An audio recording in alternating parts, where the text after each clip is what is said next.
Welcome to the Grieving Girlies, a space for the hearts that are healing from loss. I'm your host, Jode, here to hold space for the hard stuff, navigating loss with honesty, vulnerability, and zero judgment, because we deserve to grieve out loud. Hello everyone and welcome back to the Grieving Girlies. In today's episode, I'm going to be talking about something a little bit controversial, and that is the 5 stages of grief. Now, this is something that I had heard about before I had even experienced any grief. I just feel like it was a general knowledge thing that there are 5 stages of grief. And to be honest with you, I didn't really know what they were. So I have done some research for this episode so that I can kind of get my facts straight a little bit. So the 5 stages are denial, anger, bargaining, depression, and acceptance. Okay, now I agree that you go through all of these things when you're grieving. I don't agree that you go from step number 1 to number 5 and then you're just at acceptance and you're done. I think you can go from acceptance back to denial, and that might seem really random to some of you that aren't grieving and kind of don't really get that. But for me, what I've learned is grief is never linear, and I know that's a cliche, but it really isn't. And I feel like I can feel every single one of these stages within a day, within an hour. You go through all of the stages all of the time, if that makes sense. It's not like what you would imagine, like, you know, the first few months you're in denial, and then you go to anger, and then you go to bargaining, and then depression, and then acceptance, and then you're done grieving. Like, you get your gold star and it's over. That is just like not true. I feel like there's going to be points in my life where I still go through these things, even like 10 years on. I think grief is such a tricky mind game some of the time, and it honestly is just up and down through every single human emotion all of the time, whizzing around your body. It's not just this one day I'm in denial, next day I'm accepting, and then I'm done. I don't believe that. So let's go through them point by point. So the first one obviously being denial. Now, I feel like this makes complete sense, because when you first find out that you've lost someone you love, it doesn't feel real, and you still feel like they're going to come home. You still feel like they're going to walk through the door. It doesn't feel like you actually lost them for good. So being in denial and like expecting them to come back, I think, is a very normal and very common feeling. So I completely understand that. But then I would argue that I am nearly 2 years down the line now, and I'm still in denial. Some days I've accepted it, some days I'm in denial. So again, I don't think that that is something that is reserved only for those early stages of grief. I think that you can flick in and out of denial for a long time. The next stage being anger. I definitely have experienced a lot of anger with my grief. I still have a lot of anger with my grief, and I think a lot of the time it's more like angry at the world, because how could you take such a good person out of this world? I think that is the main thing I'm angry at. I'm angry that this had to happen to Jack, because he didn't deserve this. He was such a full of life, such a good person, and he had so much good to give to this world, and he didn't deserve that. I didn't deserve that, to have to be going through this. His family didn't deserve to be going through this. So it's like I'm angry at the world because none of us deserved to be in this situation. But here we are, and why? Like, we're all good people, you know, we've all done good things. And sometimes I sit there and think, what the hell have I done in a past life that has given me this bad karma? And sometimes I think it's okay to just be mad at the world, but I do think it's very easy to slip into like a victim mindset through that. I'm a big advocate for life isn't happening to you, it's happening for you.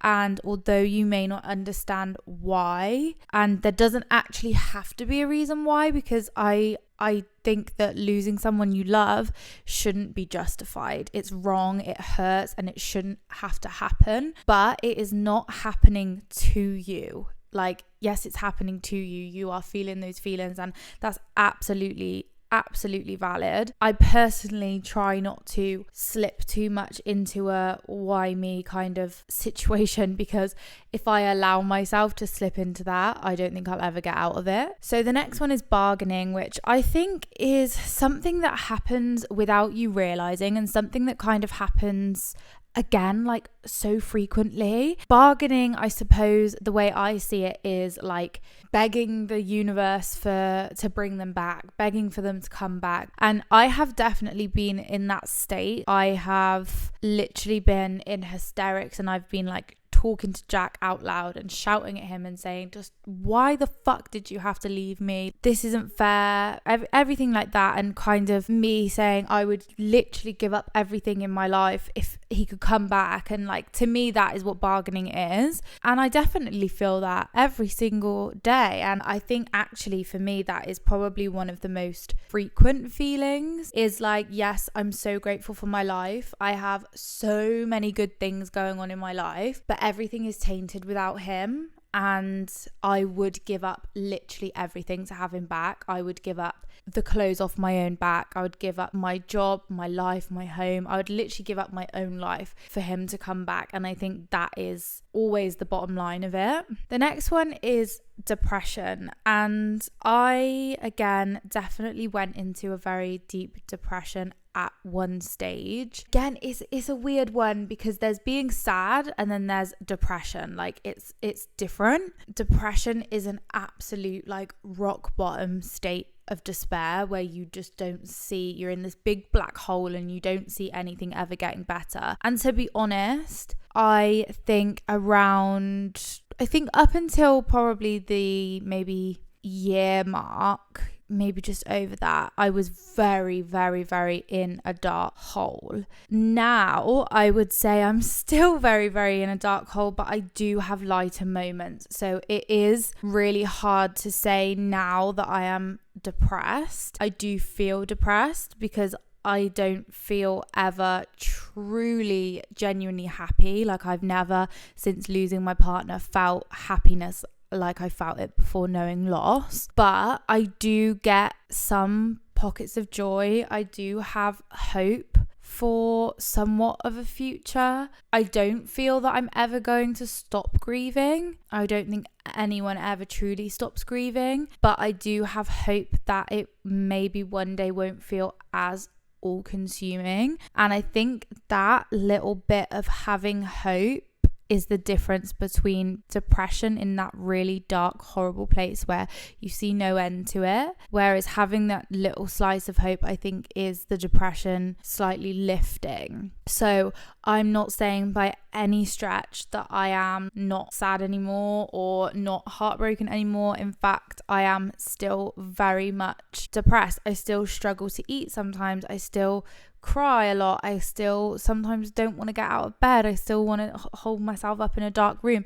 To me, that's the depression. But I do have more pockets of hope now, I would say. And also, I think I am, and always was, generally just a positive person and an overachiever. And in my head now, I'm very much like, well, I've got to live my life to the fullest for Jack, because I'm a dreamer, he's a dreamer, that's what he'd want. I promised him that I would live my life to the fullest and that I'd keep climbing till I got to the top, and I don't have time to waste. So that passion and fire and fuel kind of drives me out of the dark hole a little bit, because I have to. And then the last point, moving on, would be acceptance. Again, I kind of touched on this. I think this is the most triggering one for me, because I genuinely can't see a day where I'm ever accepting of losing my partner. But I'm starting to learn that acceptance doesn't have to mean being over it or moving on.